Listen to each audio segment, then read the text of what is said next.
I have yet to give a speech or have a meeting where somebody doesn't ask me the millennial question. What's the millennial question? Apparently, millennials as a generation, which is a group of people who were born approximately 1984 and after, are tough to manage. And they're accused of being entitled and narcissistic, and self-interested, unfocused, lazy. But entitled is the big one. And because they confound leadership so much, what's happening is leaders are asking the millennials, what do you want? And millennials are saying, we want to work in a place with purpose, love that. We want to make an impact, you know, whatever that means. We want free food and beanbags. And so somebody articulates some sort of purpose, there's lots of free food and there's beanbags, and yet for some reason, they're still not happy. And that's because they're missing. There's a missing piece. What I've learned is that I can break it down into four pieces. Right? There are four things, four characteristics. One is parenting. The other one is technology. The third is impatience, and the fourth is environment. The generation that we call the millennials, too many of them grew up subject to, not my words, failed parenting strategies. Where, for example, they were told that they were special all the time. They were told that they could have anything they want in life, just because they want it.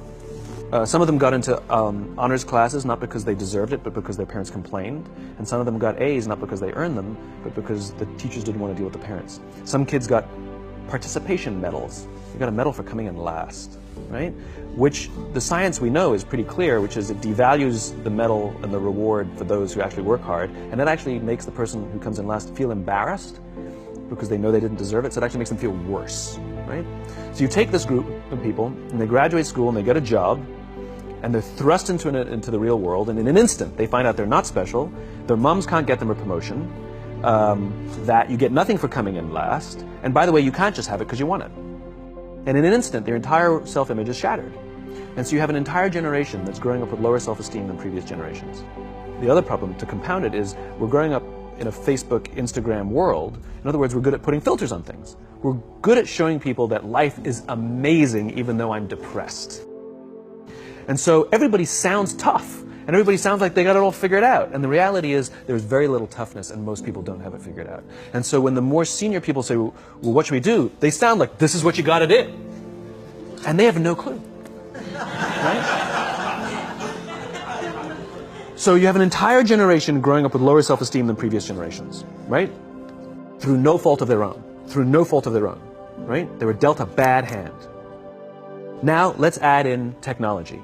We know that engagement with social media and our cell phones releases a chemical called dopamine. That's why when you get a text, it feels good. Right? So, you know, we've all had it where you're feeling a little bit down or feeling a bit lonely, and so you send out 10 texts to 10 friends, you know, hi, hi, hi, hi, hi, because it feels good when you get a response. It's why we count the likes, it's why we go back 10 times to see if my Instagram is growing slower, did I do something wrong? Do they not like me anymore, right? The trauma for young kids to be unfriended, right? Because we know when you get a hit of dopamine, which feels good. It's why we like it, it's why we keep going back to it. Dopamine is the exact same chemical that makes us feel good when we smoke, when we drink, and when we gamble. In other words, it's highly, highly addictive, right? We have age restrictions on smoking, gambling, and alcohol, and we have no age restrictions on social media and cell phones, which is the equivalent of opening up the liquor cabinet and saying to our teenagers, hey, by the way, this adolescence thing, if it gets you down... But that's basically what's happening. That's basically what's happening, right? That's basically what happened. You have an entire generation that has access to an addictive, numbing chemical called dopamine through social media and cell phones as they're going through the high stress of adolescence. Why is this important? Almost every alcoholic discovered alcohol when they were teenagers. When we're very, very young, the only approval we need is the approval of our parents. And as we go through adolescence, we make this transition where we now need the approval of our peers. Very frustrating for our parents, very important for us. It allows us to acculturate outside of our immediate families into the broader tribe, right? It's a highly, highly stressful and anxious period of our lives, and we're supposed to learn to rely on our friends. Some people, quite by accident, discover alcohol and numbing effects of dopamine to help them cope with the stresses and anxieties of adolescence. Unfortunately, that becomes hardwired in their brains, and for the rest of their lives, when they suffer significant stress, they will not turn to a person, they will turn to the bottle. Social stress, financial stress, career stress, that's pretty much the primary reasons why an alcoholic drinks, right? What's happening is, because we're allowing unfettered access to these dopamine-producing devices and media, basically it's becoming hardwired, and what we're seeing is, as they grow older, too many kids don't know how to form deep, meaningful relationships. Their words, not mine. They will admit that many of their friendships are superficial. They will admit that their friends, that they don't count on their friends, they don't rely on their friends, they have fun with their friends, but they also know that their friends will cancel on them if something better comes along. Deep, meaningful relationships are not there because they never practice the skill set, and worse, they don't have the coping mechanisms to deal with stress. So when significant stress starts to show up in their lives, they're not turning to a person, they're turning to a device, they're turning to social media, they're turning to these things which offer temporary relief. We know, the science is clear, we know that people who spend more time on Facebook suffer higher rates of depression than people who spend less time on Facebook. These things balance. Alcohol is not bad, too much alcohol is bad. Gambling is fun, too much gambling is dangerous. There's nothing wrong with social media and cell phones. It's the imbalance. If you're sitting at dinner with your friends and you're texting somebody who's not there, that's a problem. That's an addiction. If you're sitting in a meeting with people you're supposed to be listening to and speaking, and you put your phone on the table, face up or face down, I don't care, that sends a subconscious message to the room that you're just not that important to me right now, right? That's what happens. And the fact that you cannot put it away is because you are addicted, right? If you wake up and you check your phone before you say good morning to your girlfriend, boyfriend, or spouse, you have an addiction. And like all addiction, in time, it'll destroy relationships, it'll cost time, and it'll cost money, and it'll make your life worse. So you have a generation growing up with lower self-esteem that doesn't have the coping mechanisms to deal with stress. Now you add in the sense of impatience.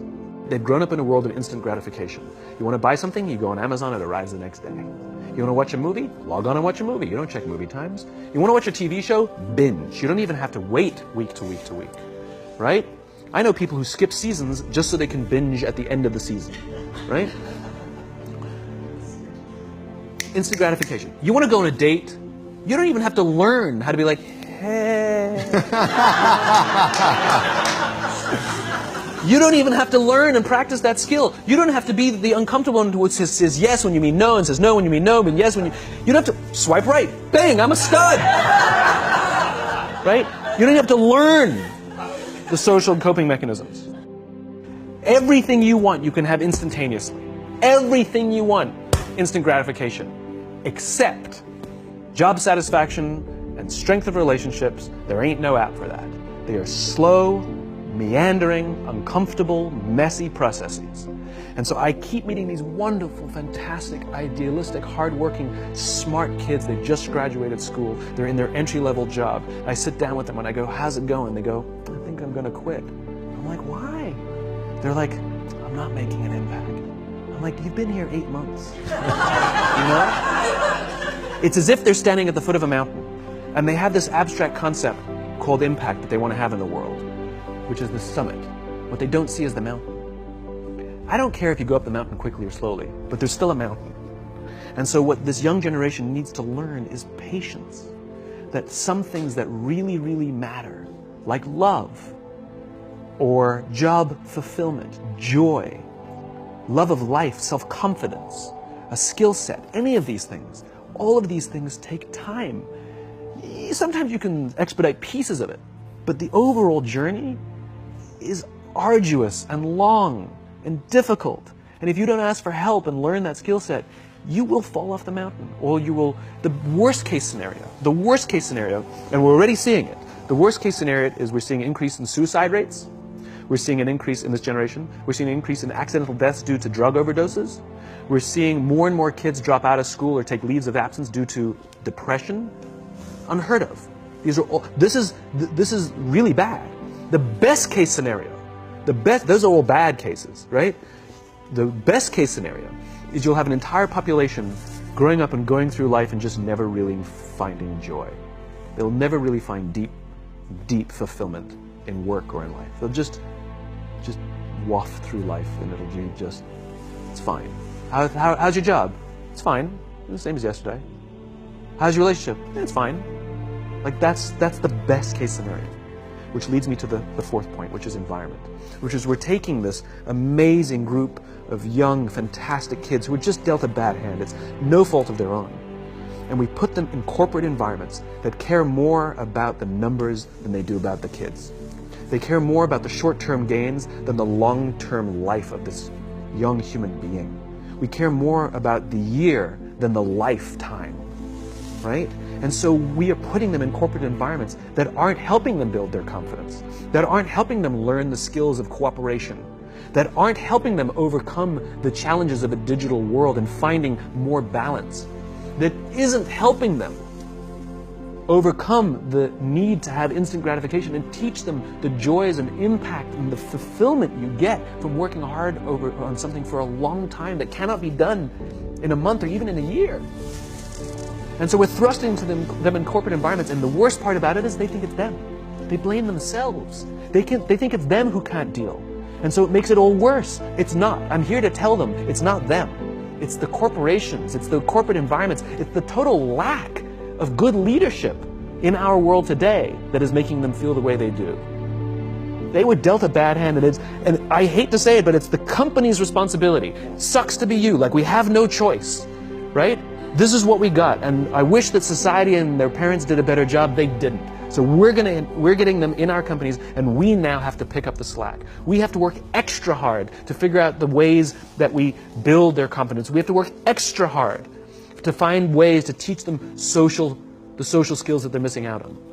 There should be no cell phones in conference rooms. None. Zero.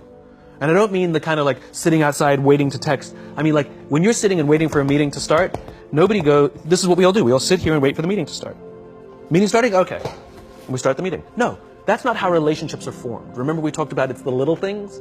Relationships are formed this way. We're waiting for a meeting to start and we go, how's your dad? I heard he was in the hospital. Oh, he's really good. Thanks for asking. He's actually